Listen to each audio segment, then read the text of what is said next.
Hi, welcome back to my channel. In this book review for The Missing Widow by L.G. Davis, we get a summary that starts off a little bit different than I'm like, what am I reading? Wait a minute. I'm just going to read the first line of the publisher's blurb. My son Clark and I live in a beautiful cabin outside of rural town, somewhere nobody will find us. Okay? So, why is it called The Missing Widow? And why is she living with her son in a remote location, hoping never to be found? And who is she, by the way? All right, we'll just call her Zoe, because that's what she calls herself. In fact, Clark, the name of her son, is what she calls him. But that's not how it always was. In fact, Zoe had been married, I think, 6 years. Little Clark was like 4 years old.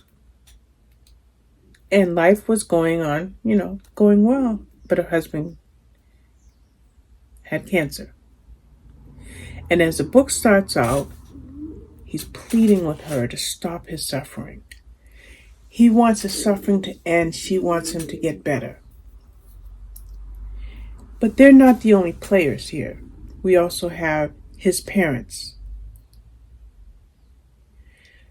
And then something happens, something so shocking, that sentence I read to you, where nobody will find us. And if you look at the cover, it says, The Missing Widow.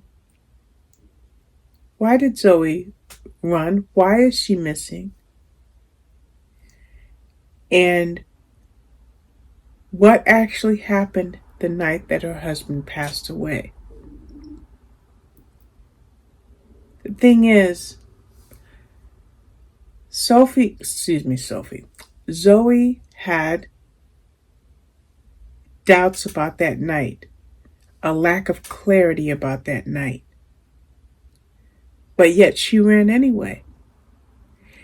Was the fact that she ran with Clark proof of guilt of something? And if it wasn't proof of guilt, then why did she run in the first place? Now, when you read this book, to me, it was like, who do you trust? Who can you trust, and how far can you trust that person that you have to place that trust in? How many times can you use the word trust in a sentence, right? So, if we read this book, then I would say that with you're going to read this book almost like you're holding your breath. And why do I say that? Because the anxiety in this book just ratchets up, up, up, up, up. Highly, highly, highly riveted, just pulse-pounding anxiety. Why? Because it's kind of like, yeah, she had a look over her shoulder. As a matter of fact, I saved a quote from this book. I'm pretty sure I did. So let's go get that quote. I just want to get that quote.